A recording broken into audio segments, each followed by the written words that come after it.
que Amnesty International déploie un paquet d'activités pour contribuer à ce que les populations connaissent leurs droits, qu'elles soient outillées pour les défendre. Nous menons alors des activités en communauté et dans les lycées et collèges. En communauté, nous nous appuyons fortement sur nos groupes locaux. Nous avons environ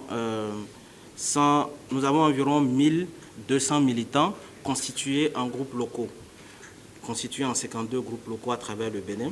Donc, dans notre méthode d'action, nous nous appuyons sur ces groupes locaux-là pour faire de l'éducation aux droits humains en communauté et dans les lycées et collèges. Alors, en communauté, nous avons organisé nos groupes locaux à ce qu'ils puissent faire de l'observation en matière de droits humains. Donc, nos groupes locaux observent dans leur entourage des problèmes liés aux droits humains qu'ils remontent au secrétariat national.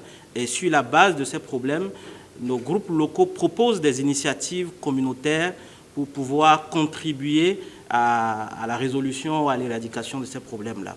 C'est essentiellement des actions de sensibilisation, de plaidoyer, des séances de dialogue communautaire, de discussion avec des acteurs clés de la communauté pour pouvoir contribuer à la résolution de ces problèmes identifiés en communauté.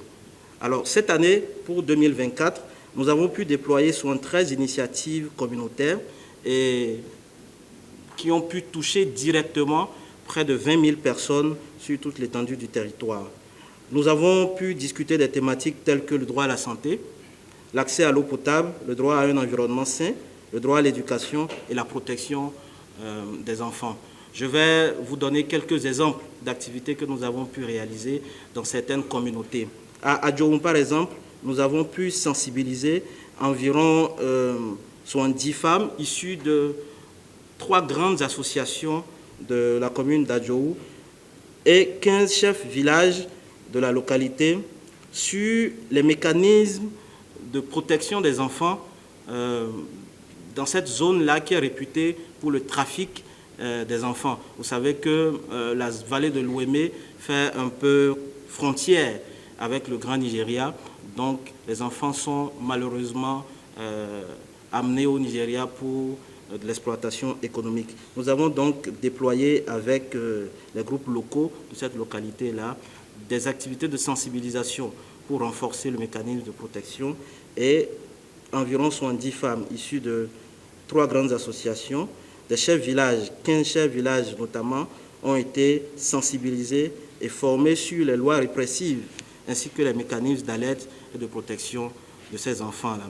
Cette initiative a également permis de mettre autour de la table certains acteurs qui sont reconnus facilitateurs de ces actes-là de transport des enfants de Adjoum vers le Grand Nigeria. À Agbanizou, nous avons pu, avec les groupes locaux, déployer un plaidoyer communautaire à l'endroit du maire et des médecins-chefs de cette localité-là pour que le droit à la santé soit un tant soit peu respecté. Nous avons mis l'accent sur la qualité de l'accueil et la communication bienveillante entre les soignants et les patients. Donc ce plaidoyer a permis de rencontrer, comme je l'annonçais, le maire de la commune et les médecins-chefs qui ont pris l'initiative d'organiser des sensibilisations à l'endroit du personnel soignant de ces localités-là. Nous avons touché le centre de santé de Agbanizou Centre et le centre de santé de Sinwe. Nous avons associé les COGEX à cette initiative-là. À Djougoué-Awaké, l'immigration clandestine a retenu l'attention de nos groupes locaux dans ce département-là. Vous savez bien que dans la culture de nos frères de la Donga, le bonheur se trouve ailleurs. Donc, quand on atteint un certain âge, on a envie de mettre les parents dans certaines conditions que malheureusement nos jeunes frères de la Donga en général ne trouvent pas sur place. Donc, ils s'adonnent facilement à la migration clandestine. Nous avons donc déployé des activités pour contribuer à ce que les jeunes soient informés des dangers liés à ce déplacement-là vers l'Europe.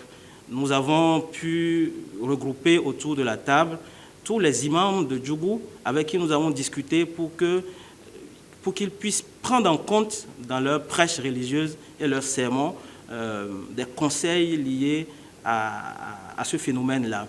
Nous avons demandé à ce qu'ils puissent parler notamment des dangers liés à la traversée de la route et de la mer, parce que nous avons pu voir récemment plusieurs vidéos circuler, malheureusement, qui fait état de plusieurs personnes décédées et dont des Béninois qui malheureusement sont issus de cette zone-là. Donc nous avons pu initier à travers le pays 73 petites activités comme celle que je viens de vous présenter.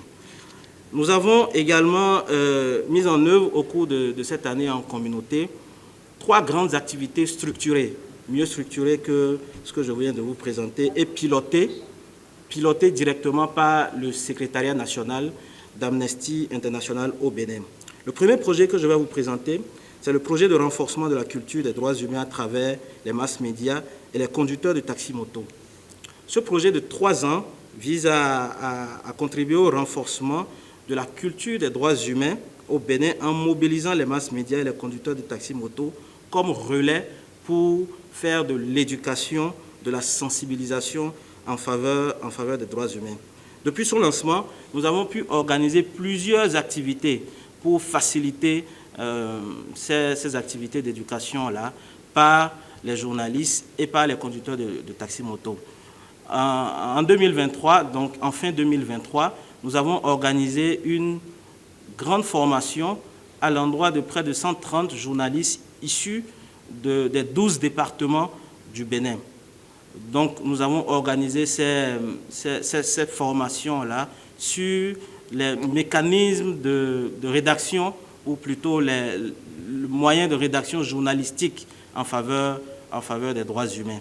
Nous avons pu avoir ces formations-là dans des regroupements à Cotonou, à Porto Novo, à Boïcon, à Parakou, où des journalistes provenant des 12 départements se sont retrouvés et ont pu bénéficier de cette formation-là. Il faut dire qu'à la suite de cette formation, nous avons pu enregistrer des initiatives spontanées en faveur des droits humains dans les différentes chaînes radiophoniques et organes de presse représentés. Nous avons enregistré par exemple la création d'émissions radiophoniques sur certaines chaînes à Parakou, à Waké et à Bomé-Calavi. Nous avons également organisé dans le cadre de ce projet le prix de la meilleure production journalistique sur les droits humains. D'ailleurs, ce soir, les 6 meilleurs issus de ce prix-là seront primés. Ce concours-là intervient justement dans le cadre de ce projet et nous avons pu recueillir 50 productions abordant divers sujets liés aux droits humains. Il faut dire que c'est quand même un petit succès pour nous parce que, comme le collègue vient de l'aborder, actuellement, l'espace médiatique est un peu rétréci. Donc, nous avons pu nous réjouir quand même de pouvoir avoir autant de productions journalistiques sur les questions de droits humains.